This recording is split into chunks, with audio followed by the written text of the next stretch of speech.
Assalamualaikum warahmatullahi wabarakatuh. Alhamdulillahi rabbil alamin. Wa bihi nasta'in ala umuri dunya waddin. Wassalatu wassalamu ala asyrafil anbiya'i wal mursalin wa khataman nabiyyin Muhammad ibn Abdullah wa ala alihi wa ashabihi wa sallama tasliman katsira ila yaumiddin. قال الله تعالى في القرآن الكريم يا أيها الذين آمنوا اتقوا الله حق تقاته ولا تموتن إلا وأنتم مسلمون أما بعد Alhamdulillah, puji dan syukur kepada Allah Subhanahu wa ta'ala di kesempatan yang berbahagia ini. Allah ringankan langkah kita sehingga kita dapat berkumpul di salah satu rumah Allah dalam rangka mencari kemuliaan dari Allah Subhanahu wa ta'ala, yaitu menuntut ilmu agama. Dan kesempatan seperti ini datang kepada kita tidak dalam setiap waktu, dan kalaupun bahkan ketika ada kesempatan tersebut seringkali luput dari kita, karena memang kita butuh taufik dan bimbingan dari Allah, butuh pertolongan, butuh kemudahan yang Allah berikan kepada kita. Dan pada pagi menjelang siang hari ini Allah mudahkan kita berkumpul bersama dalam rangka menuntut ilmu agama. Kita berharap sebagaimana Allah mengumpulkan kita di majelis ini, mudah-mudahan kelak kita di surga pun berkumpul kembali insyaallah. Amin ya rabbal alamin. Salawat dan salam semoga senantiasa terlimpah curahkan kepada suri tauladan kita Nabi Muhammad sallallahu alaihi wa ala alihi wasallam. Jamaah azani Allah wa iyyakum ajma'in. Insyaallah kita akan melanjutkan kajian rutin kita dalam pembahasan adab penuntut ilmu dan juga prinsip-prinsip yang semestinya dikenal, dihafal, kemudian diamalkan dalam rangka kita memuliakan ilmu tersebut. Karena seseorang, sekali lagi dan kami akan terus ulang, bahwa seseorang mendapatkan ilmu tergantung kadar bagaimana dia memuliakan ilmu tersebut. Semakin dia muliakan ilmu, maka semakin besar kadar dia mendapatkan ilmu dari Allah Subhanahu wa taala. Jamaah rahimani Allah wa iyyakum ajma'in. Terakhir yang kita bahas yaitu di prinsip yang kedua, yaitu mengikhlaskan niat dalam menuntut ilmu. Habis itu betul ya? Betul? Sudah selesai belum betul?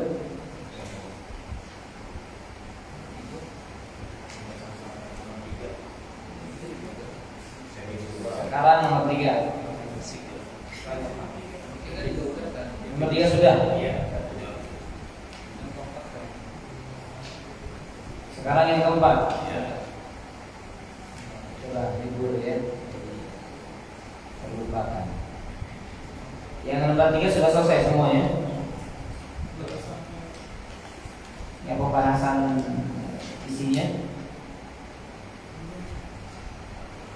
sudah belum?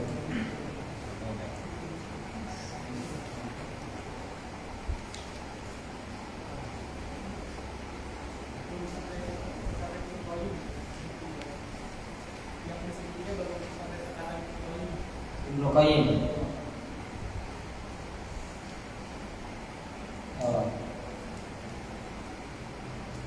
Berarti inna mimma yu'lil himmah, perkara yang bisa membangkitkan semangat, itu ya.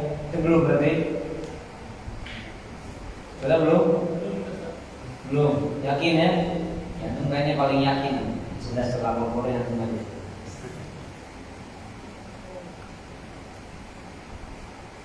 Ya. Silakan untuk membaca terjemahannya aja. Di antara hal yang bisa mendongkrak Sudah ada mikrofon lagi ya.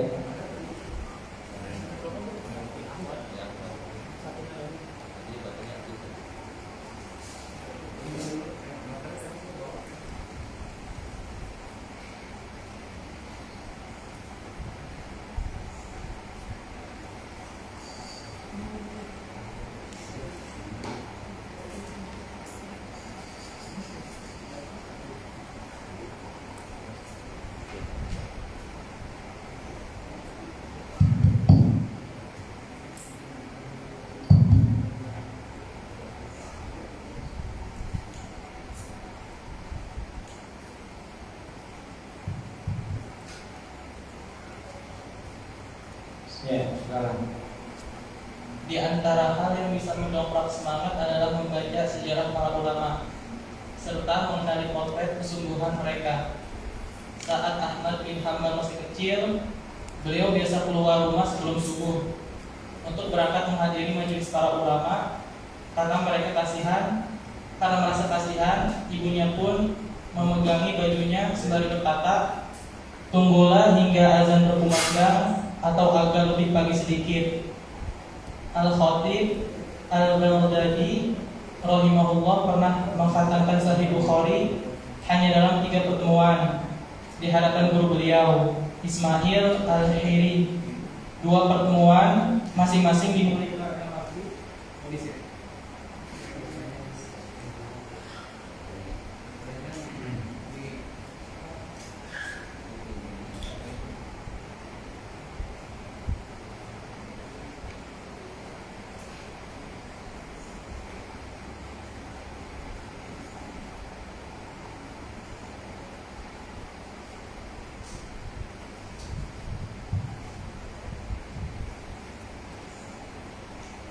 Al-Khatib Al-Baghdadi rahimahullah pernah menghatamkan Sahih Bukhari hanya dalam 3 pertemuan di hadapan guru beliau Ismail Al-Hiri.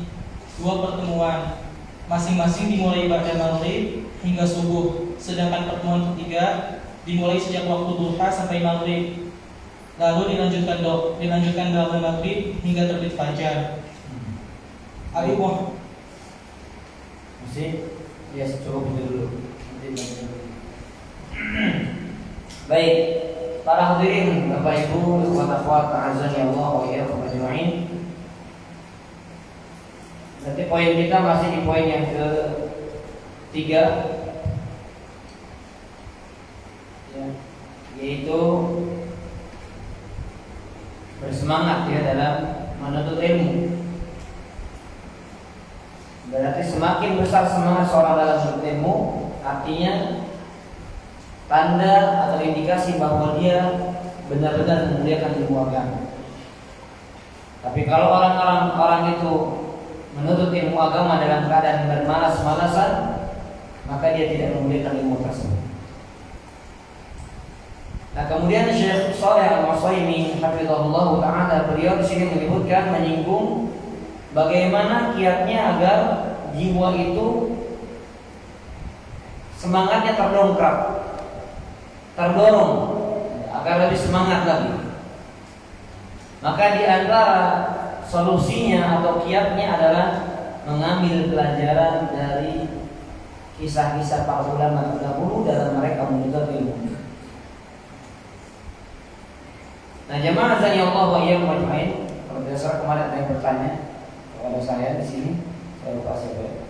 Apa bedanya al-hirs dan ijtihad ya? Al-hirsu dan ijtihad yang dikatakan oleh Imam Syafi'i dalam bait syairnya, bahwasanya ilmu itu tidak akan didapat kecuali dengan 6 perkara. Di antaranya dzakaun wa hirsun wa ijtihadun, kecerdasan, kemudian semangat, kemauan dan semangat. Nah, jadi kalau hirsun itu kemauannya keras.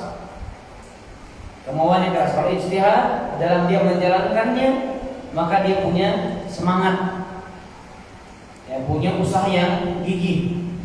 Jadi ada kemauan, ada usaha yang gigih. Itu mungkin di antara perbedaan antara hirsun dan ijtihad.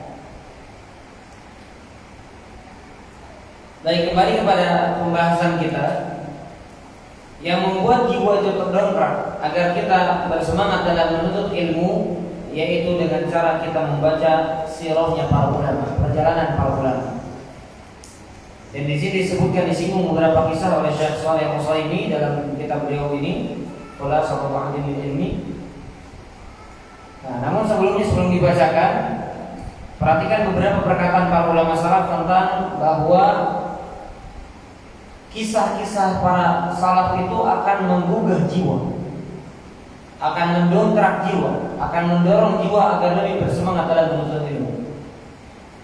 Sebagaimana perkataan Imam Ibnu Jauzi rahimahullah, beliau mengatakan, la ajidu syai'an anfa' li talibil ilmi min idmanil nadhar fi siyar salaf. Aku tidak mendapatkan sesuatu yang paling bermanfaat. Nah, dia kata Ibnu Jauzi, aku tidak pernah mendapatkan sesuatu yang lebih bermanfaat untuk penuntut ilmu daripada dia sering membaca sirahnya para salaf. Untuk apa? Untuk terus bersemangat dalam menuntut ilmu. Bahkan Ibnu Muflih berkata bahwasanya ilmu itu kurang manfaatnya, sedikit manfaatnya kalau belum dibarengi dengan kisah-kisah perjalanan para salaf. Jadi untuk ilmu tapi nggak baca sejarah, nggak baca bagaimana perjalanan para ulama dalam mereka menuntut ilmu agama, tidak membaca bagaimana mereka berjuang, mengorbankan harta, mengorbankan waktu, bahkan tidak sedikit yang meninggalkan kampung halaman yang dia cintainya. Ia lahir di sana, ia tumbuh berkembang di sana, dia tinggalkan demi apa? Demi mencari kemuliaan, yaitu menuntut ilmu agama. Kalau sekarang kan banyak anak-anak yang manja, ya, nggak mau jauh dari dirinya, nggak mau. Ya, padahal Quran mengatakan taqarrab, mengasihlah kamu. Karena dalam pengasingan itu ada keberkahan walaupun letih. Namanya orang safar, namanya orang terasing gitu ya dari tempat lahir, itu ada keletihan. Tetapi ada keberkahan di sana. Dan itulah sunnahnya para ulama. Maksudnya sunnah di sini adalah kebiasaan para ulama, mereka itu pindah dari kampung halamannya ke kampung halaman lain, dari satu negeri ke negeri lain demi meraih keberkahan dalam menuntut ilmu agama. Baik, jamaah sekalian Allah wa iyyakum ajma'in. Di antara yang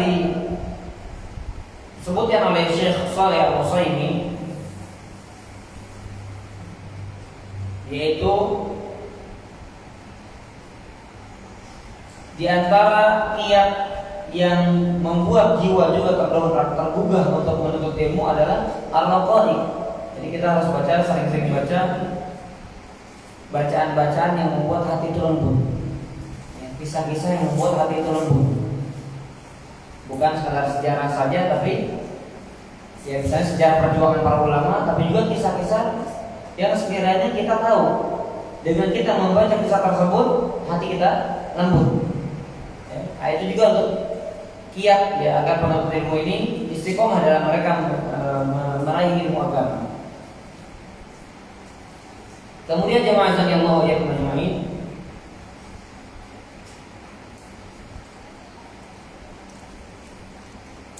an-nafi lil qalbi, yang paling bermanfaat untuk hati adalah al-istighfar bi talabil ilm. Yang paling bermanfaat untuk hati adalah menyibukkan diri menuntut ilmu.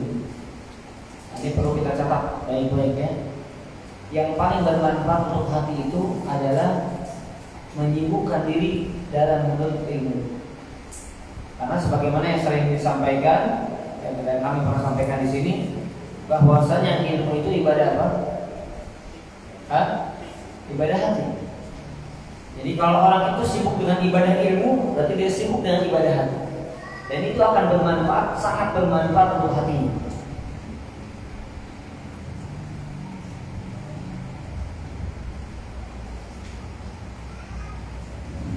Dan kemudian di antara yang akan membuat hati itu lembut selain dari menyibukkan diri menuntut ilmu, yaitu berkunjung kepada orang-orang soleh, ya, mengunjungi orang-orang soleh. Karena biasanya para orang soleh tidaklah terucap dari kalimat mereka kecuali untayan-untayan nasihat yang membuat hati kita ingat. Ya. Bahkan kalau saya boleh katakan, kita mungkin punya teman, punya kawan, atau punya seseorang yang Masya Allah gitu ya. Jangankan sebelum dia menasehati, jangankan ketika dia menasehati, sebelum dia menasehati kita lihat wajahnya saja membuat kita ingat kepada akhirat. Ya, karena mungkin seringnya dia menyampaikan untayan-untayan nasihat kepada kita. Seringnya dia memberikan ujangan-ujangan yang bermanfaat untuk kehidupan akhirat kita. Sehingga ketika kita berjumpa, sebelum dia menasihati kita, kita sudah ingat, oh dia pernah menasihati bla bla bla, dia menasihati ini, dia menasihati itu, dan seterusnya. Jadi ketika kita melihat wajahnya saja ingat akhirat. Ya.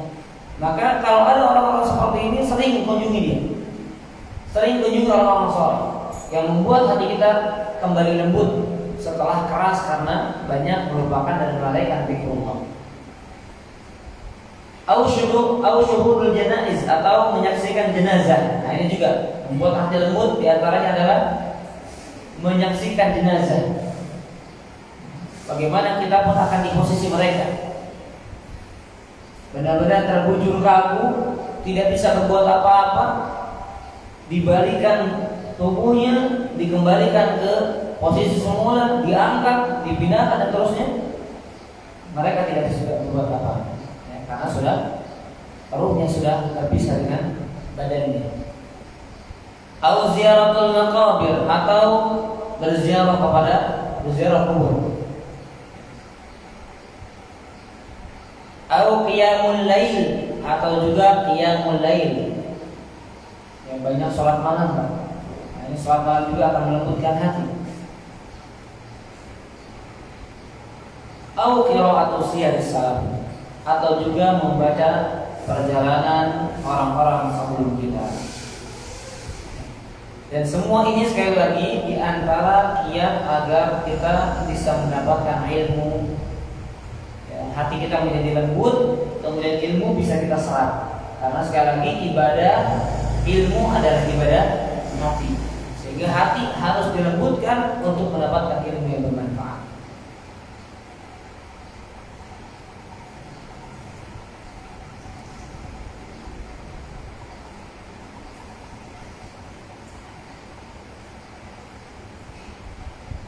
Baik, kemudian jamaah Allah yang majmu'in.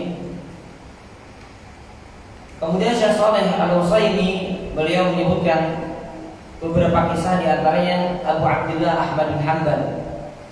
Jadi di awal umur beliau menuntut ilmu, artinya di masa belia, di masa muda beliau itu sampai-sampai keluar menuntut ilmu sebelum subuh. Ya. Sampai-sampai ibunya merasa kasihan, ya nanti sedih berangkat. Tapi itulah, masya Allah ya, bahkan disebutkan dalam kisahnya itu di antara yang paling berjasa untuk Imam Ahmad itu ibunya, ya, ibunya, karena yang membuat diri Imam Ahmad rahimahullah taala sedemikiannya cinta kepada ilmu itu karena tumbuh di keluarga yang cinta kepada ilmu. Ya, sampai-sampai juga di masa muda belia sampai semangatnya luar biasa. Ya, karena ibunya yang mendidik seperti itu. Maka penting ya bagi para umahat, saya ingatkan dari para ibu, ini bukan berarti bapaknya tidak juga. Nah, bapaknya yang sibuk mencari nafkah jangan lupa mengingatkan istrinya, ibu daripada anak-anak dia juga, gitu kan? Untuk senantiasa mendidik anak-anaknya. Kalau kamu memprioritaskan ilmu agama, diingatkan selalu, karena memang madrasah ula ya, sekolah pertama bagi anak-anak adalah siapa? Ibu. Maka kalau ibunya kacau, bagaimana anak-anaknya? Ya, bagi para ibu sekali lagi harus sering rajin ya, mendengar ceramah, menuntut ilmu agama dengan cara apapun ya. Kalau misalnya tidak bisa sering-sering keluar untuk menghadiri pengajian, bisa baca artikel, bisa melihat ceramah para asatidz, para syekh di layar televisi atau yang sejenis dengannya.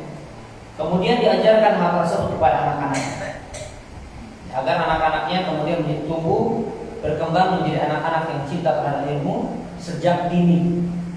Jadi ditumbuhkan ya. Suasana seperti itu ditumbuhkan di rumah. Baik, kemudian yang ma'azani Allah wa'iyyakum. Di sini juga disebutkan kisah Al-Khatib membaca Sahih Bukhari seluruhnya. Belum tahu ya tidak Sahih Bukhari. Dengan versi bahasa Arab kan lumayan itu banyak sekali ya. Seluruhnya dibaca kepada Ismail Al-Hiri fi thalathati majalis, dalam tiga kali duduk. Kalau bermajelis itnan min hafi lailatain. Dua kesempatan itu antara maghrib sampai sholat fajar. Insyaallah. Kalau kita udah tepar yang 2 hari begitu istirahatnya 2 bulan saja. Ya liburnya 2 bulan. Nah ini luar biasa, masya Allah. Itulah para ulama. Antum perlu bayangkan, merenungkan bagaimana bisa seperti itu. Ya, makanya saya dapat faedah Pak, ya, dari salah seorang muridnya Syekh Muhammad juga ya. Kehidupan para santri dengan para ustadz itu kalau diterapkan di orang awam itu udah penyakitan, udah pada sakit. Karena kata mereka, kata beliau, kalau kita lihat periksa lidahnya ini organ tubuh dalamnya itu udah banyak yang rusak, udah nggak normal gitu. Jadi dia dari lidah kan bisa ya dideteksi gitu. Itu udah yang banyak yang intinya udah harus ada yang bed rest, ada yang harus istirahat, makannya dijaga dan seterusnya. Tapi makannya sembarangan, tidurnya nggak teratur, gitu kan? Tapi sehat-sehat aja. Kenapa bisa begitu? Ada yang tahu jawabannya? Kuncinya apa? Kenapa bisa begitu? Ya, kemarin saya baru dengar lagi. Alhamdulillah saya sehat umur begini. Dia bilang ya kalau santri ya para ustadz itu beliau bilang sendiri ya. Kalau saya nggak merasa karena ya banyak kekurangan dari usaha saya. Beliau bilang kehidupannya beda. Harusnya kalau diperiksa dari dari warna kulitnya, wajahnya itu sudah harusnya sakit. Jadi kalau sisi manusiawinya ya Pak ya, kita bicara manusiawinya kan semuanya kembali kepada takdir. Kemudian dilihat dari lidahnya, dari darahnya dan seterusnya itu udah harusnya sakit. Tapi kenapa bisa sehat normal? Yang lain pada sakit dia, misalnya anginnya sedang sekarang kurang baik misalnya, tetapi mereka sehat-sehat saja. Maka jawabannya kehidupan badan ada pada kehidupan hati. Tidur tidak teratur, tapi karena menyibukkan diri dengan menuntut ilmu, itu nggak akan membuat sakit. Ya. Makanya ulama yang sampai begadang terlibat dari maghrib sampai subuh baca kitab Sahih Bukhari. Kalau orang kan udah pernah nyobain begadang yang sampai capek nggak? Itu kalau jalan Pak, udah kayak nggak bahasa Sunda itu nampak Pak. Benar Pak? Saya pernah capek itu Pak. Itu pagi itu kalau bangun tuh gelap gitu Pak. Ya, tapi beda kalau nuntut ilmu. Ya, kami itu kalau di Libya lagi ujian Pak, itu tidur mungkin 10-20 menit aja semalam itu. Karena Bulughul Maram harus dihafal, berikut syarahnya. Ya, berikut catatan kakinya dari syekhnya. Kalau nggak baca itu, mungkin keluar jawaban dari situ kita nggak bisa jawab. Jadi tidur aja benar-benar kita begini Pak, kita diprototin terus, tidur 5 menit, bangun lagi baca lagi. Takutnya kebaca karena kalau nggak begitu nggak habis kitabnya, nggak akan terbaca habis semua kitabnya. Ya. Tetapi alhamdulillah sehat-sehat aja karena gitu. Kalau kita menyibukkan diri dengan syariat, insya Allah nggak sakit. Insya Allah nggak sakit. Ya makanya ada salah seorang sinti juga adiknya anak muridnya Syekh Muhammad, beliau bilang, ya saya lihat itu kalau ustaz ada yang periksa ke saya itu sakit itu, wah ini udah harusnya parah, tapi dia cuma demam biasa. Beliau bilang waktu itu karena hatinya itu hati yang menopang kekuatan jiwa, hati yang menopang kekuatan tubuh. Nah, maka hidupkan hati dengan apa? Dengan menyibukkan diri dengan mencari ilmu agama.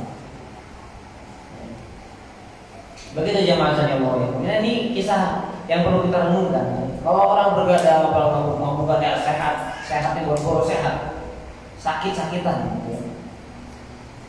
Baik. Kemudian jamaah sekalian Allah yang ajma'in. Apalagi ditambah dengan ketika seorang itu menikmati apa yang dia sedang jalankan. Orang kalau menikmati apa yang sedang dia jalankan, dia lupa dengan segalanya. Gitu Pak. Dia lupa dengan segalanya. Lupa waktu ya. Intinya begitu kalau orang sedang menjalankan ya. Orang lihat yang hobi olahraga, hobi game Pak, gimana dia perilakunya, kelakuannya gimana? Ada nggak kedengeran apa? Karena dia sedang menikmati itu. Nah sekarang orang menikmati ilmu agama, dia lupa dengan rasa letihnya. Dia bahkan lupa dengan luka yang sedang dialaminya. Sebagaimana kita pernah sampaikan, yang berjalan ribuan kilometer sampai kencing darah 2 kali Pak. Tapi nggak dirasakan, itu nikmat dan sudah hidupnya. Walaupun itu sudah parah sebetulnya Pak ya, sudah sakit parah itu. Tapi karena kenikmatan sehingga rasa sakitnya itu terlupakan dengan kenikmatan itu. Kenikmatan yang mereka rasakan lebih besar dibandingkan rasa sakit yang mereka rasakan. Baik jemaah dari Allah ya. Kemudian Abu Muhammad Ibn Tabban ya, pernah belajar semalam suntuk ya, artinya maksudnya menghabiskan malam-malam itu dengan menuntut ilmu agama. Sampai-sampai dilarang oleh tadi dibacakan ya, saya bacakan saja. Sampai-sampai dilarang oleh ibunya untuk belajar untuk baca di malam hari. Ya. Nah makanya beliau itu ambil ya kalau sekarang lampu, kalau dulu mungkin dengan obor atau apa gitu ya. Kemudian disembunyikan. Kalau ibunya tahu disembunyikan dulu, jadi seolah-olah gelap gitu kan.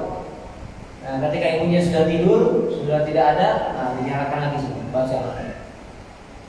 Kita sekarang lah yang dimudahkan Allah dengan berbagai macam fasilitasnya, mau malas-malasan kita.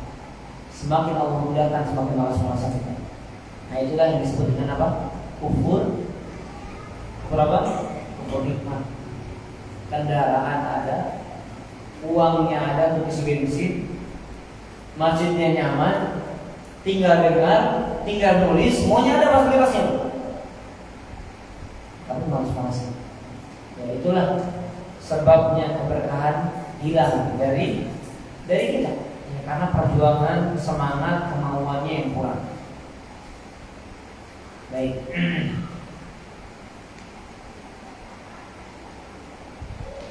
Baik, jemaah tadi Allah yang majmu'in. Ya, kita cukupkan untuk tema yang ketiga ini. Nanti yang membaca sisanya. Insyaallah ini hanya tambahan kisah saja ya. Di ulama dulu ya, dikatakan di sini asyabul badan syabul himma. Jadi badannya aja sudah, badannya atau fisiknya saja yang sudah berubah, tapi tubuhnya masih muda. Nah, kita sekarang banyak anak muda yang tubuhnya muda tapi fisiknya tua. Beruban satu pun nggak ada di rambutnya, tapi seolah-olah dia kayak semangatnya nggak ada, lemahnya iya. Itu ada banyak orang seperti itu. Maka jangan kita termasuk golongan-golongan tersebut. Baik, kita masuk ke poin yang keempat. Kita masuk poin yang keempat sesuai dengan tema yang ditulis oleh panitia ya, yang disebarkan oleh panitia.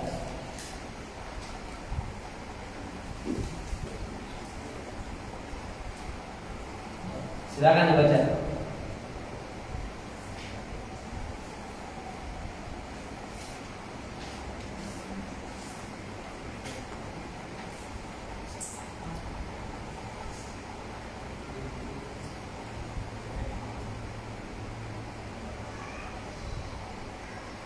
Seluruh ilmu yang bermanfaat sumbernya adalah firman Allah dan sabda Rasulullah Sallallahu Alaihi Wasallam. Adapun ilmu-ilmu lainnya, maka hanya ada dua kemungkinan. Kemungkinan pertama, ilmu itu dibutuhkan sebagai alat bantu untuk memahami Al-Quran dan Hadis, maka perlu dipelajari sesuai kadar kebutuhan tersebut. Atau kemungkinan kedua, ilmu itu tidak memiliki hubungan apa-apa dengan Al-Quran dan Hadis, sehingga manakala orang tidak mengetahuinya. Sebentar. Kita keempat betul? Masih keempat.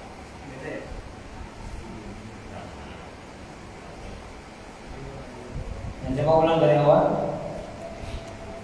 Prinsip keempat, memprioritaskan mempelajari Al-Quran dan Hadis. Judul dari beda ya? Oh iya beda, makanya. Nah itu yang kelima ya, tanda keseriusan. Betul ya? Yang kelima apa di sana terjemahannya? Mengikuti.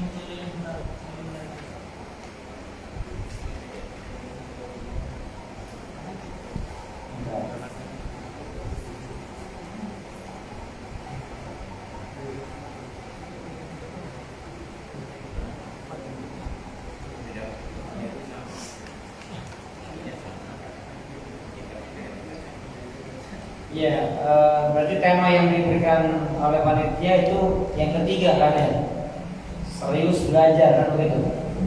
Ya, makanya tanda keseriusan betul lah begitu. Nah sekarang kita masuk tema yang keempat, ke prinsip yang keempat. Jadi tanda keseriusan sudah selesai begitu ya. Benar kan begitu? Tapi sebelumnya juga yang ketiga sudah ini, sebagiannya sudah betul. Baik, berarti kita masuk yang keempat. Silakan.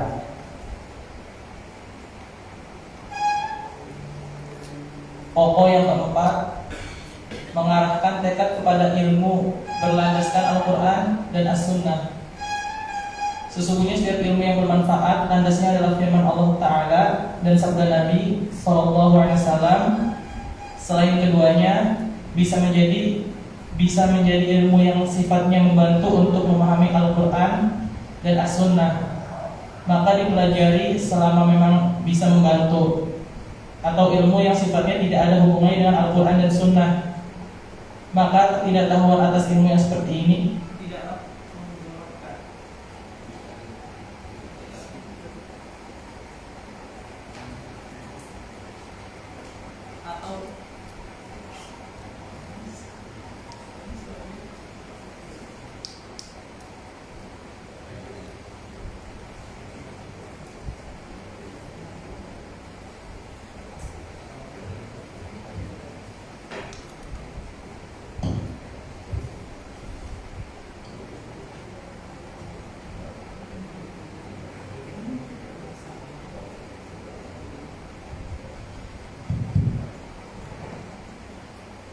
Atau ilmu yang sifatnya tidak ada hubungan dengan Al-Quran dan As-Sunnah, maka ketidaktahuan atas ilmu yang seperti ini tidaklah memudaratkan.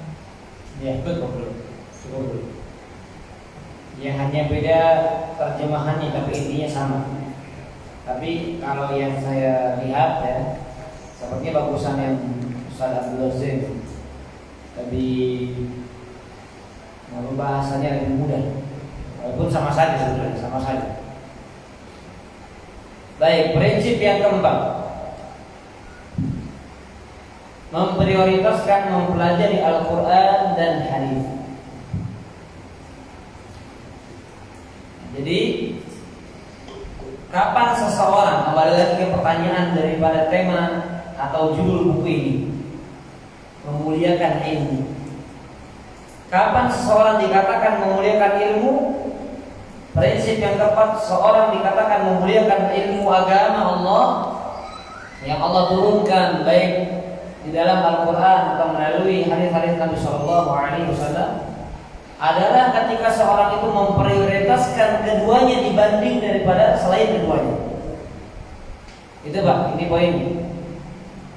Jadi orang itu dikatakan memuliakan ilmu agama saat dia memprioritaskan ilmu agama dibandingkan daripada selain ilmu agama, yang sumbernya kembali kepada dua apa?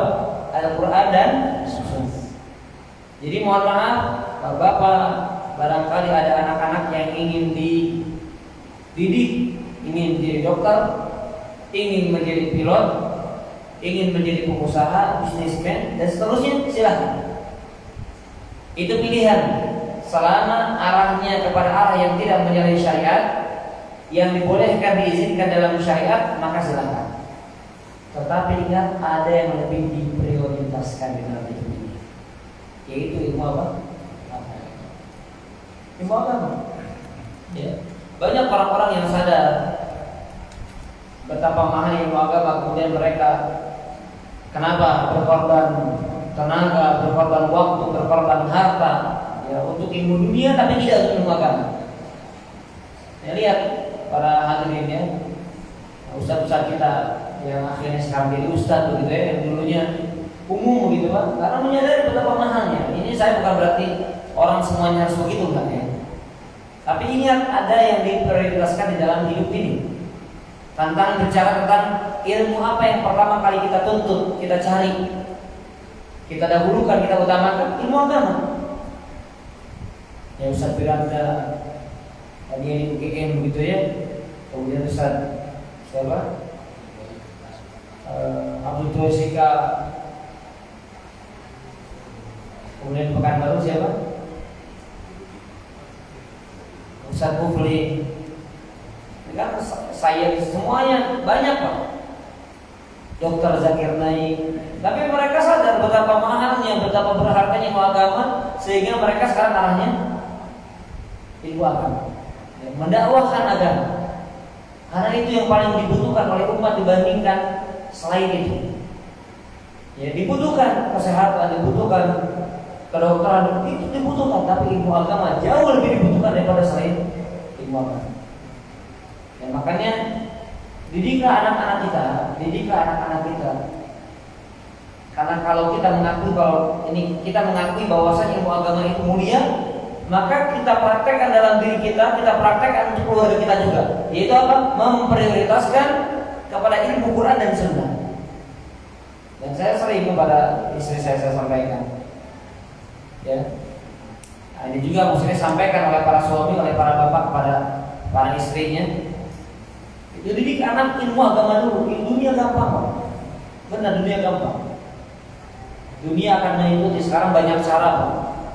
Bisa privat, nggak mesti harus formal atau begitu, Pak. Nggak mesti itu. Tapi jalannya begitu, silakan saja. Ya, orang masing-masing punya pilihan. Tapi ingat, anak dididik pertama adalah ilmu agama. Kenalkan dirinya dengan Allah, Sang Penciptanya, yang memberikan rezekinya, yang menjadikan dia ada di atas muka bumi ini. Kenalkan dia dengan Allah.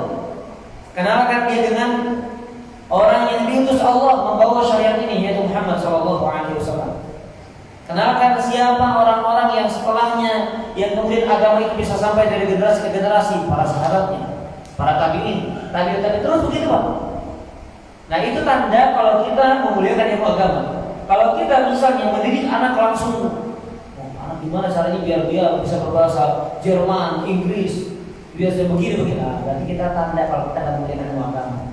Makanya kita dapat dari ilmu agamanya ya segini-gini aja, Pak. Karena kita tidak memprioritaskan apa yang telah diprioritaskan oleh para ulama terdahulu. Ya, mereka mengutamakan ilmu agama dibandingkan ilmu yang lainnya. Jelas Pak judulnya? Jelas judulnya, Pak? Jelas ya? Baik. Kemudian dia mengatakan inna kulla ilmin nafi'in maraddu ila kalamillah wa kalami rasulih sallallahu alaihi wasallam. Sesungguhnya setiap ilmu yang bermanfaat itu kembalinya kepada perkataan Allah dan perkataan Rasulnya sallallahu alaihi wasallam.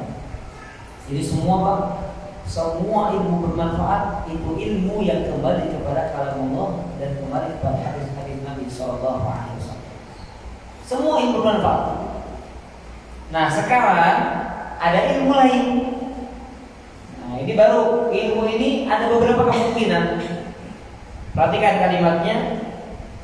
Adapun ilmu-ilmu lainnya, berarti selain daripada ilmu Al-Quran dan ilmu hadis, maka hanya ada dua kemungkinan, kata beliau. Hanya ada dua kemungkinan, tidak ada kemungkinan lain. Kemungkinan yang pertama, ilmu itu dibutuhkan sebagai alat bantu untuk memahami Al-Quran dan hadis. Maka perlu dipelajari sesuai kadar kebutuhan tersebut. Ya, seperti apa? Belajar nahwu, belajar sorof, gitu ya. Nah, itu kenapa kita pelajari itu? Kembali lagi karena untuk membantu kita semakin paham Al-Quran dan Sunnah. Itulah kenapa Umar bin Khattab radhiyallahu anhu mengatakan ta'allamul arabiyyah fa innaha min dinikum. Belajarlah kalian bahasa Arab karena itu bagian dari agama kalian. Ya, bagaimana seorang akan memahami Al-Quran sedangkan dia tidak paham bahasa Arab? Bagaimana dia akan paham hadis secara detail, secara mendalam sedangkan dia tidak paham bahasa Arab? Kalaupun paham dengan terjemahan sekadarnya saja, tidak memahaminya secara detail dan secara mendalam. Ya, itu orang-orang yang tidak mempelajari ilmu-ilmu yang mendukung semakin pahami Al-Quran dan Sunnah Nabi SAW.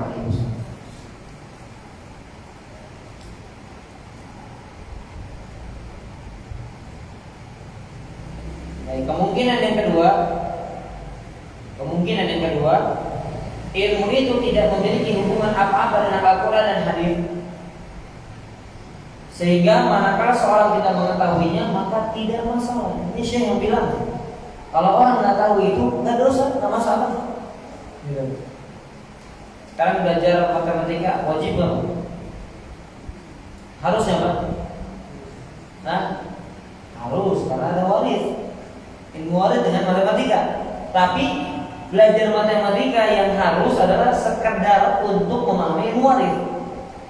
Gitu, Pak. Adapun yang detailnya misalnya Bapak mempelajari ya sekarang ini, maksudnya bicara dosa atau enggak gitu, Pak ya. CO2 plus apa? Itu ada nggak hubungannya dengan Al-Quran? Nggak ada, Pak. Gitu.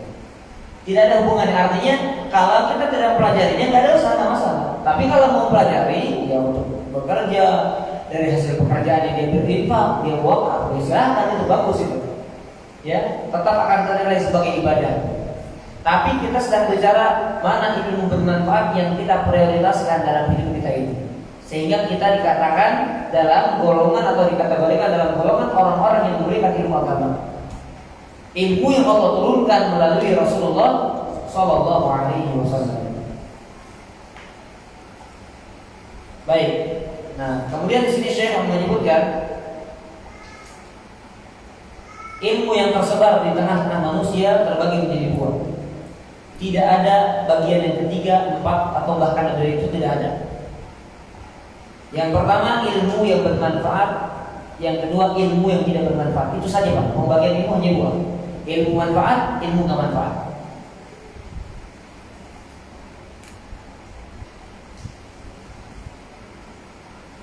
Dan ilmu yang bermanfaat tadi kita singgung adalah ilmu yang kembali kepada kalam Allah dan kalam Rasulullah Sallallahu Alaihi Wasallam, kepada Quran dan kepada hadis. Ya, seperti akidah, ilmu akidah, kemudian fikih, itu kan diambil juga dari Quran dan Sunnah.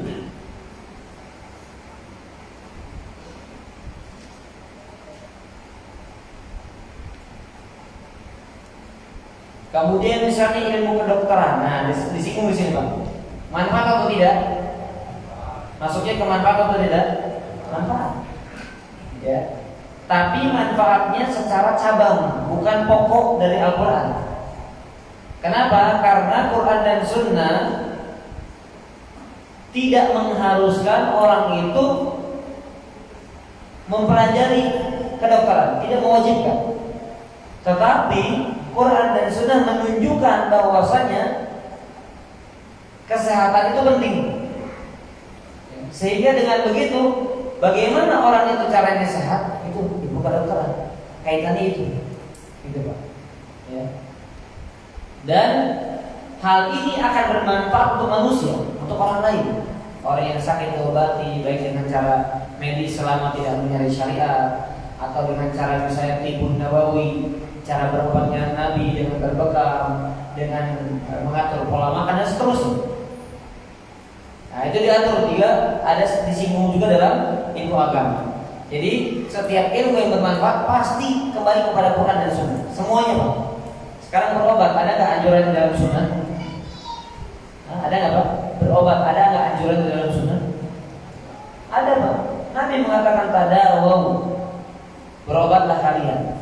Nah, berarti ada. Nah, berarti ilmu medis kembalinya kepada apa? Sunnah. Karena sunnah menyinggung bahwasanya kita diperintahkan untuk berobat atau kita dianjurkan untuk berobat.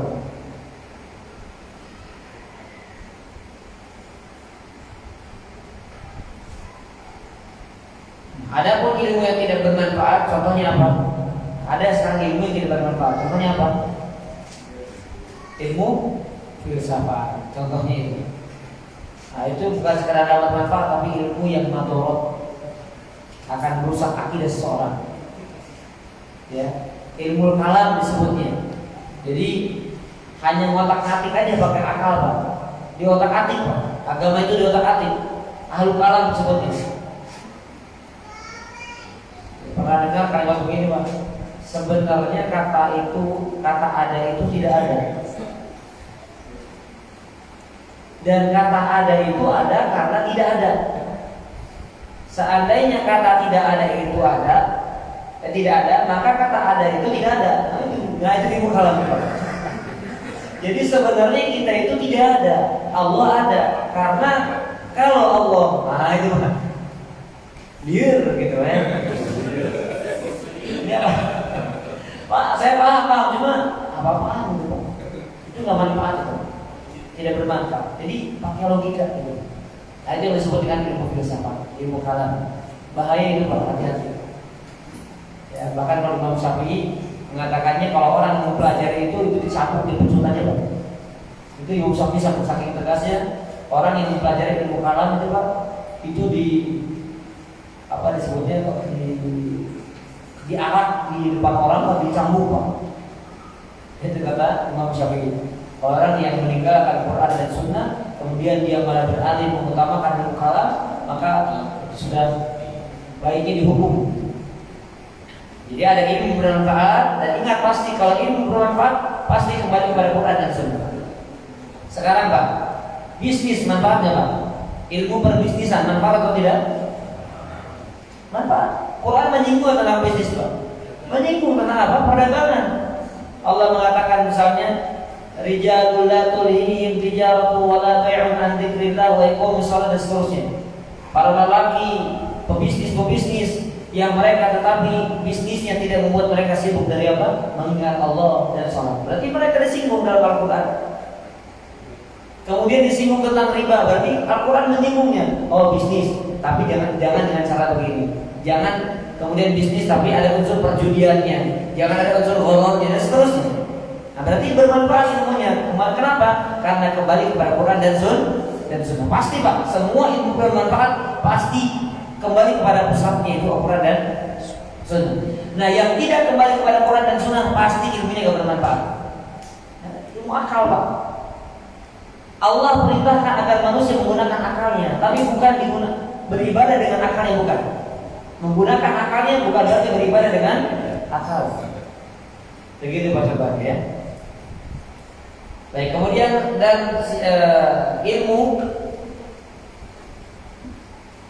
selain dari Quran dan Sunnah ada dua kemungkinan tadi ya. Ada dua kemungkinan. Yang pertama kemungkinan ilmu itu dibutuhkan sebagai alat bantu, sebagaimana tadi saya sudah sampaikan ilmu nahwu, usul fikih dan seterusnya itu dipelajari agar bagaimana kita paham Quran dan Sunnah. Yang kedua, ilmu itu tidak memiliki hubungan apa-apa dengan Quran dan hadis, sehingga manakala seorang tidak mengetahuinya maka tidak masalah. Ya. Seperti ilmu asing ya.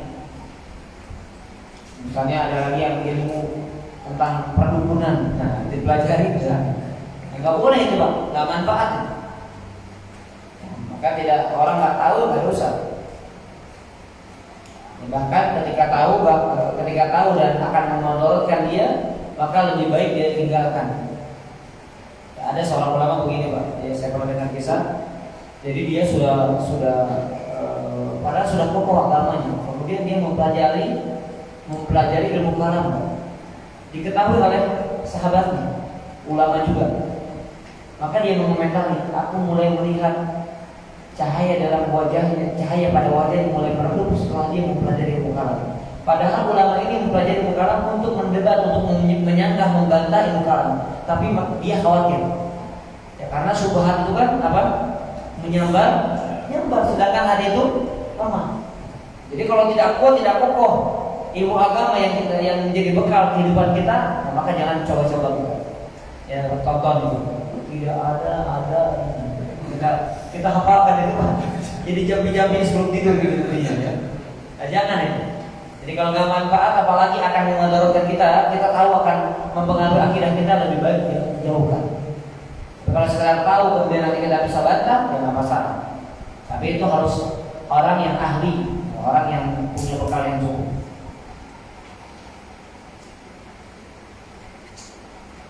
Baik. Lanjutkan silakan. Dan betapa alangkah tepat perkataannya itu sudah. Alangkah tepat perkataan Al-Yashubi dalam kitab beliau Al-Ilma. Kata beliau, ilmu itu sebenarnya hanya dua, tidak lagi. Bukan al-ilma, al-ilma'. Al-ilma'. Itu komanya di akhir ya, bukan al-ilma. Alangkah tepat perkataan Al-Yashubi dalam kitab beliau Al-Ilma'. Ilmu itu sebenarnya hanya dua, tidak lebih, kecuali bagi orang yang tersesat dari jalan kebenaran. Dua sumber itu adalah ilmu Al-Quran dan ilmu hadis, yakni yang dinukil oleh para tabi'in dan para sahabat. Inilah ilmu para salaf rahimahumullah.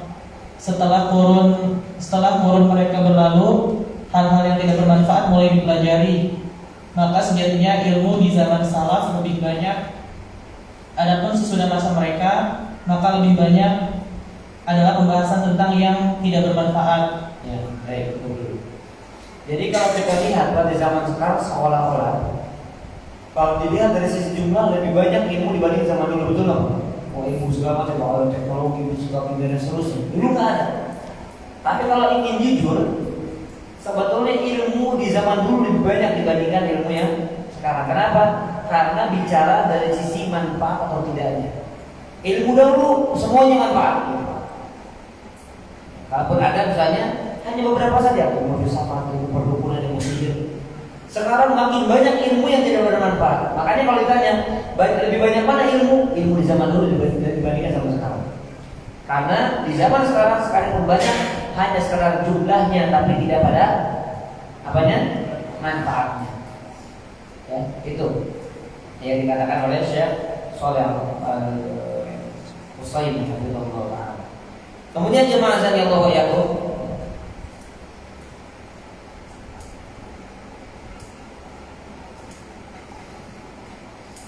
contohnya misalnya dikatakan di sini ada sebuah tafsir dari Sufyan bin Uyainah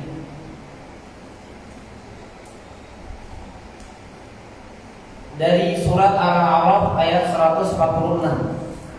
Surat Al-A'raf 146.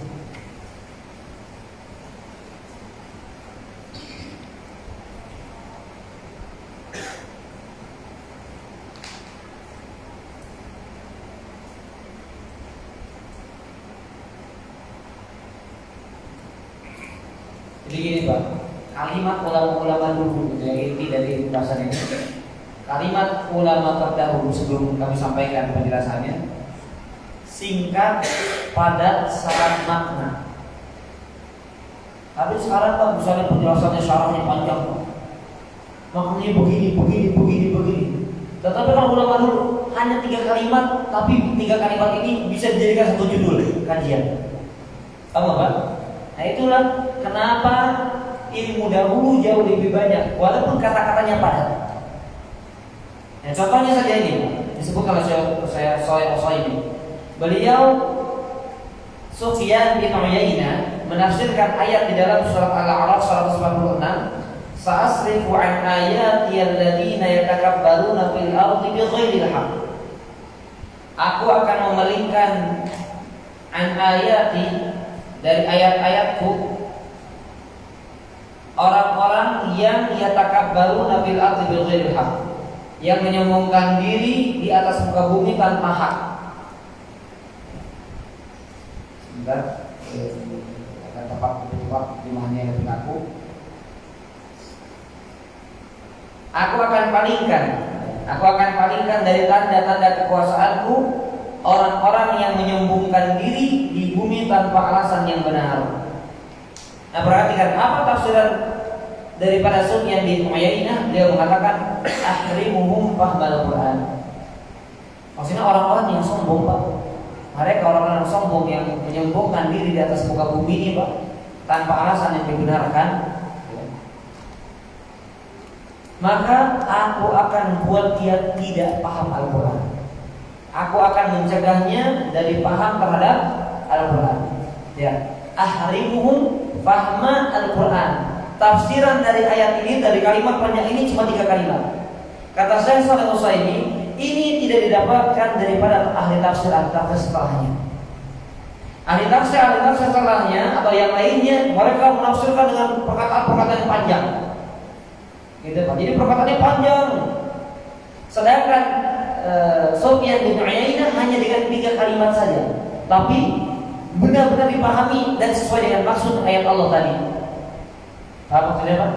Nah, coba lihat kalimat-kalimat ulama terdahulu ya, seperti misalnya nasihat-nasihat, ujangan-ujangan Imam Syafi'i. Kalimatnya padat, tapi disorot oleh para ulama jadi satu artikel, betul nggak Pak? Padahal beliau hanya mengatakan misalnya, akhi lan tanalal ilma illa bisittatin. Wahai saudaraku, engkau tidak akan mendapat ilmu kecuali dengan 6 perkara. Ya, hirsul wajdah, dzakaun wa hirsul wajdah. 6 perkara disebutkan, kemudian disyarah oleh para ulama. Betul nggak begitu? Ya, disyarah, dijelaskan oleh para ulama. Hirsul apa artinya, dzaka itu apa artinya, begini dalilnya dan seterusnya. Jadi kalimat-kalimat mereka singkat, padat, tapi penuh dengan makna. Nah inilah makanya kalau ditanyakan lebih banyak mana ilmu di zaman sekarang atau zaman dulu, maka jawabannya adalah lebih banyak di zaman dahulu ya, karena ditinjau dari sisi manfaatnya, bukan sekedar jumlah. Baik. Kemudian jemaah azan ya Allah ya Allah.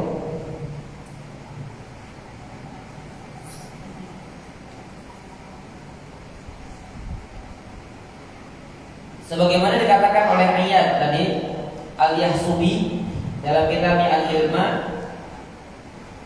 Jadi ilmu itu ada dua, yaitu ilmu kitab dan ilmu sunnah. Dan itu yang disandarkan kepada sahabat dan tabi'in. Artinya mereka lah yang menjadikan ilmu itu tersebar dari Allah kepada Rasulnya, Rasul memberi kepada sahabatnya, sahabat ke generasi berikutnya itu tabi'in, dan terus dari generasi ke generasi. Jadi sumber ilmu pada mereka. Makanya kenapa kita diperintahkan untuk berpegang teguh dengan pemahaman siapa?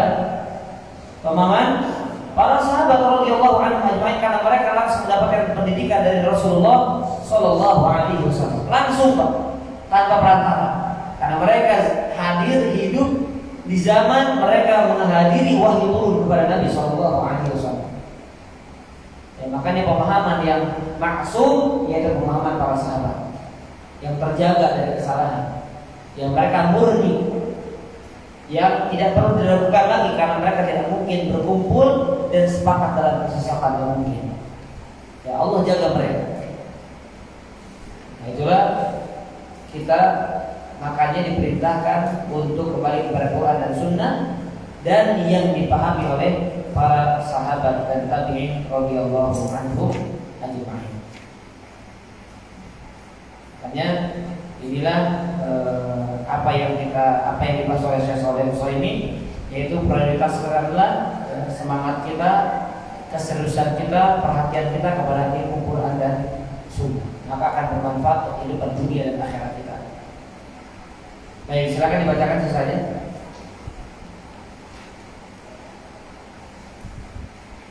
Hamad bin Zaid bertutur, aku pernah bertanya kepada Ayyub As-Sikhtiyani, lebih banyak mana ilmu hari ini atau di masa lalu? Beliau menjawab, hari ini yang lebih banyak adalah pembahasan tentang sesuatu yang kurang bermanfaat. Adapun ilmu maka lebih banyak di masa lalu. Ya. Baik. Di sini disebutkan kisah. Contohnya begini, Pak. Bapak tahu mungkin ya kita usul salatah, tahu ya?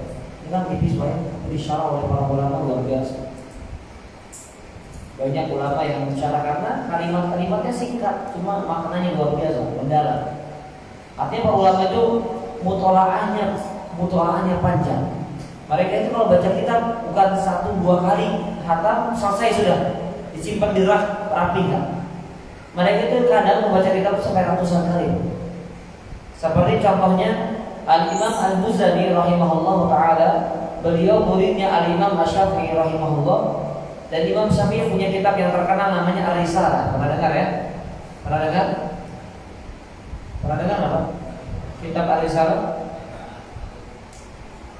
Pernah dengar? Yang nggak pernah juga barusan saya sebutkan ya. Berarti pernah dengar semuanya. Saya sudah pernah bilang. Pernah dengar dan bagus semua. Ar-Risalah pernah dengar? Ibu-ibu pernah dengar? Sudah barusan tadi ya. Itu jawabannya. Sudah. Kapan? Tadi dari Ustaz gitu. Nah itu kitabnya Imam Syafi'i. Itu dibaca, dimutolaah, di bulan-bulan baca oleh Imam Al-Muzani murid khususnya itu sampai khamsami'ati marrah, 500 kali. Dan beliau berkata, "Ma min marrah illa wastafadtu fa'idatan jadidah." Tidaklah setiap aku membacanya di kali kedua, kali ketiga sampai 500 pasti saya dapat faedah baru lagi. Di setiap kali membaca pasti faedah. Kalau kita pas kali 2, 3 udah bosan Pak. Nah, ini tidak ada. Tapi ini beliau sampai 500 kali, kata beliau sampai ke 500 saya dapat faedah baru. Itu ulama dulu. Nah, disebutkan di sini bahwa Al-Imam Ibnu Baz, Syekh bin Baz rahimahullah taala, beliau membaca kitab usul salah sampai 100 lebih dari 100 kali. Kita kajian 2 kali udah bosan. Kitab usul salah, aduh itu lagi. Ustaz bulan, kitab usul salah syarahnya, aduh itu udah pernah tahu. Dan itu perasaan itu lagi. Benar nggak Pak? Syekh bin Baz dari 100 kali. Ya, kan? Makanya mereka ketika bikin rangkuman karena kitab itu udah ratusan kali dibaca, mereka bikin kalimat-kalimat singkat. Yang mana kalimat singkat ini rangkuman dari ratusan kali mereka baca kitab. Dan itu puluhan kita berkerangkum dalam satu catatan. Kita ada nggak seperti itu, Pak? Nggak ada yang seperti itu. Ya, inilah bagaimana luar biasanya para ulama. Yang kemudian mereka akhirnya berbicara sedikit, tetapi banyak orang mengambil faedah dari pembicaraan sedikit tersebut. Kita banyak ngomong, tapi faedahnya sedikit. Ya. Baik, demikian jemaah Allah yakum, kita cukupkan saja satu poin ini dan poin yang sebelumnya setelah kita sempurnakan apa yang kurang dari pertemuan sebelumnya. Ya, mudah-mudahan bermanfaat dan amanah dari saya atau nasihat saya untuk saya pribadi, untuk saya keluarga, dan istri juga ada istri saya yang sekaligus akan mendengar. Kemudian para umat yang lainnya, nah, dia memuliakan ilmu dengan cara yang benar, yaitu kita mumpung masih prinsip yang keempat ini, jalankan ini Pak, sedikit demi sedikit bertahap jalankan dalam kehidupan ini. Dan kapan dikatakan kita benar-benar memegang agama, ya kalau tadi kita ikhlas, kemudian kita serius, kita semangat, kemudian kita memprioritaskan ilmu agama dibandingkan ilmu yang lainnya. Kalau kita memprioritaskan ilmu yang lainnya, berarti saat itu kita tidak memberikan ilmu yang Allah turunkan di dalam Al-Quran maupun kepada Nabi Muhammad Sallallahu Alaihi Wasallam. Maka ajarkan keluarga agar mereka memprioritaskan, mengutamakan, mengedepankan ilmu agama dibandingkan ilmu yang lainnya. Allah Akbar. Silakan kalau ada pertanyaan yang ingin disampaikan, masih ada waktu kami persilakan.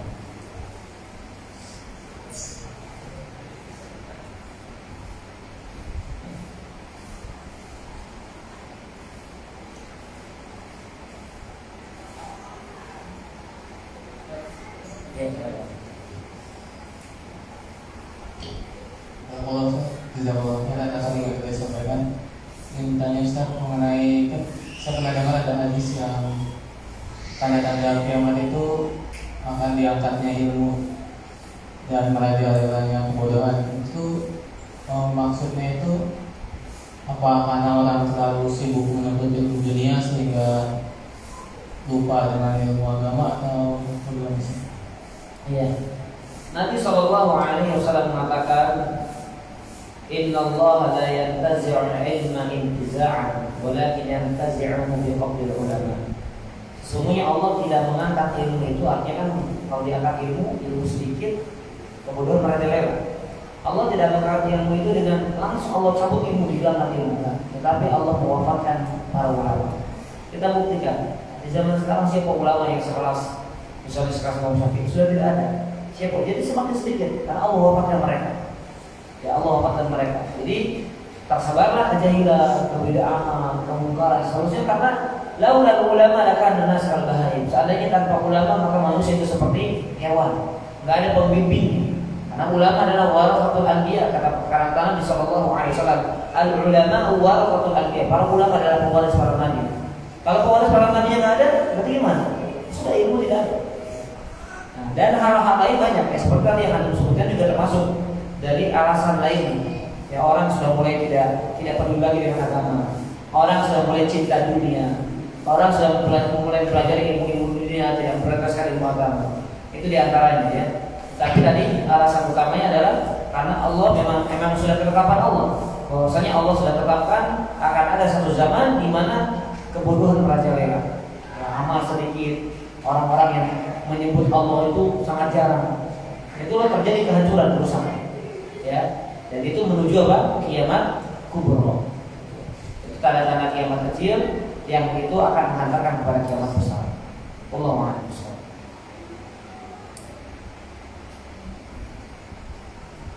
Ya, ada lagi silakan. Kemarin antum yang nanya hirsul ijtihad itu ya. Itu dari bedanya kemauan keras dan semangat. Ya, harus itu kita kemauan ya tentunya dibarengi dengan usaha dan semangat, ada usaha keras. Allah. Baik dari ibu-ibu, dari akhwat, Dari Ikhwan, kalau ada pertanyaan masih ada waktu, kami persilakan.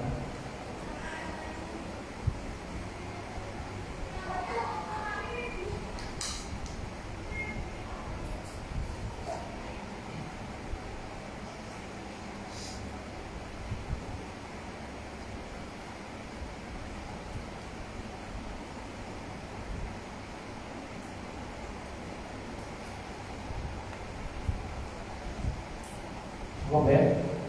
Baik, kalau tidak ada maka kami cukupkan. Terima kasih atas perhatian dan kehadirannya. Insya Allah di pertemuan berikutnya yang usahakan jangan lebih dari jam 9:10 kalau kita sudah hadir ya, agar lebih maksimal waktunya. Tadi sebenarnya saya ingin lebih tepat waktu. Semua panitia sudah bilang jamaahnya biasanya telat. Sudah, saya ngikutin jamaahnya. Dia bukan ustaz yang telat, ustaz nggak pernah salah ya. Salahnya dari jemaahnya. Jadi bukan berarti nggak salah dosa, maksudnya kalau ada kesalahan salahkan jemaahnya. Jadi ya dari panitia bilang biasanya kata telat itu 19 aja sudah. Saya agak santai aja di rumah. Tadi saya udah berangkat jam 8. Polisi udah bersiap-siap semua. Tapi sampai sini ntar bengong gitu kan, atau nggak ada jemaahnya. Sudah kita sesuaikan dengan kondisinya. Baik, nanti kalau bisa kajian rutin seperti ini ya lebih awal ya, lebih pagi agar lebih maksimal. Kemudian untuk pertanyaan kalau bisa disiapkan di tengah-tengah kajian, jadi sudah siap sehingga nanti bisa dibacakan dan menjawab pertanyaan yang mampu dijawab. Barakallahu fikum, kita tutup dengan doa. Subhanallahi wa bihamdihi, asyhadu an la ilaha illa anta, astaghfiruka wa atubu ilaik.